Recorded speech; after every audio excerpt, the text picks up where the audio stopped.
Olá você, é o Projeto Eureka, falando sobre a boa matemática. Daqui a pouquinho o professor Domingos, trazendo comentários valiosíssimos acerca dos ensinos matemáticos. Por enquanto, recomendação boa da nossa equipe, da produção do Projeto Eureka. Aparelhos sonoros, auditivos, visuais, atrapalham o desempenho no vestibular? Sim e não.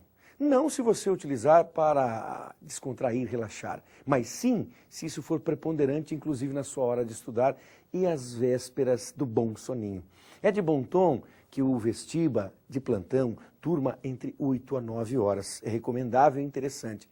Menos do que isso já é uma bobagem, prejudicará o dia seguinte, o day after seu, e, é claro, trará problemas na compreensão dos conteúdos e depois, mais tarde, quando os exercícios tiverem que ser feitos. Bom trabalho com a matemática, use os produtos auditivos, visuais, com sabedoria. Você sabe disso.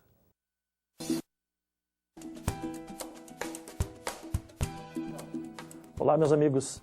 Sejam bem-vindos para mais uma aula de matemática. Hoje nós temos um assunto importantíssimo para tratar, que é geometria.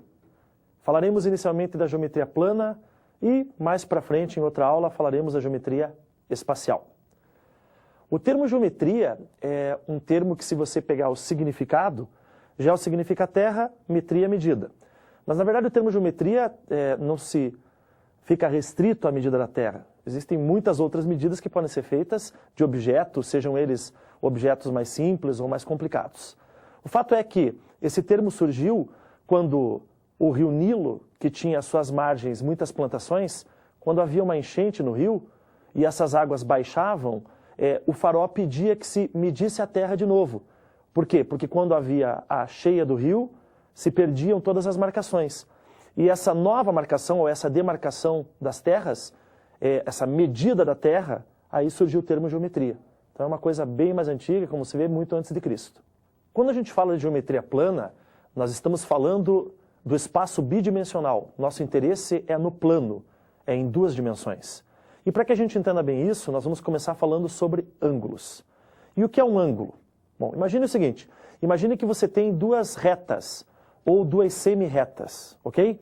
E imagine que essas duas semi-retas, por exemplo, elas têm a mesma origem, certo? Então você tem duas semi-retas de mesma origem. A região compreendida entre essas duas semi-retas, essa região é chamada de ângulo. Então o que é o ângulo? Ângulo é uma região do plano que fica situada entre duas semi-retas que têm a mesma origem. Essas duas semi-retas, pessoal, nós vamos chamar de lados do ângulo. E esse ponto de encontro, ou esse ponto de partida das duas semi-retas, nós vamos chamar de vértice do ângulo, certo? Mas o ângulo é isso, é uma região do plano que fica compreendido entre duas semi-retas que têm a mesma origem, certo? Pensando aqui na posição dos meus dedos, você teria os meus dedos como se fossem os lados desse ângulo, e esse ponto de encontro aqui...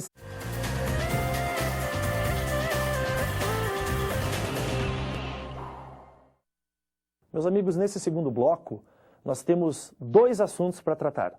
Retas paralelas cortadas por reta transversal e o Teorema de Tales. São dois assuntos importantíssimos. Então vamos a eles. Imagine que você tem duas retas paralelas, ok? E imagine que por essas duas retas paralelas você vai passar uma reta inclinada, que a gente chama de transversal, certo? Suponha que as retas paralelas nós vamos chamar de R e S e a reta transversal nós vamos chamar de T. Tudo bem? O negócio é o seguinte, como é que você vai saber que elas são paralelas? Bom, ou se eventualmente for dito isso no enunciado de uma questão, as retas R e S são paralelas, ou ainda se houver um símbolo de paralelismo. O R, as duas barrinhas paralelas e a letra S. Ok? Uma coisa ou a outra. Bom, essa reta T que é inclinada, imagine que ela só não é perpendicular, ela só não forma 90 graus com as outras duas. Imagine que ela tem uma outra inclinação. Então, veja aí nesse desenho que eu vou fazer para você, o que vai acontecer com os ângulos. Olha só, observe. Você tem então, eu vou marcar ângulos com as letras latinas, as letras do nosso alfabeto, Azinho, Bzinho, Czinho e Dzinho, ok? E vou marcar outros 4 ângulos com letras gregas, certo? Alfa, beta, o que mais? Gama e teta. Observe a posição deles. Então, olha só. Observe que o Azinho é um ângulo que tem menos do que 90 graus. Claro, aí eu estou confiando na figura, mas estamos estabelecendo isso. Então, quais os ângulos que têm menos do que 90 graus? O Azinho, o Czinho, quem mais? O Bzinho e o Dzinho. Você viu no bloco anterior que quando um ângulo tem menos de 90 graus, ele é chamado de quê? Ângulo agudo. Muito bem, agora vamos marcar os outros ângulos. Vamos lá. O alfa, olha só, alfa, beta, gama e teta. Gente, esses ângulos são maiores do que 90 graus, então eles são ângulos o quê? Obtusos, certo? Olha a posição deles. Tá, agora vai me acompanhando. Imagine que o ângulo Azinho, o ângulo Czinho, o Bzinho e o Dzinho, gente, eles têm a mesma medida. Por quê? Porque quando você tem duas retas paralelas cortadas por uma reta transversal, esses ângulos agudos, eles têm exatamente a mesma medida. Não importa como eles se chamam. Ah, são colaterais internos, alternos internos. O nome é até secundário. O importante é que você entenda que todos eles têm a mesma medida. E não esqueça que mesma medida você pode dizer que são ângulos congruentes. Ok?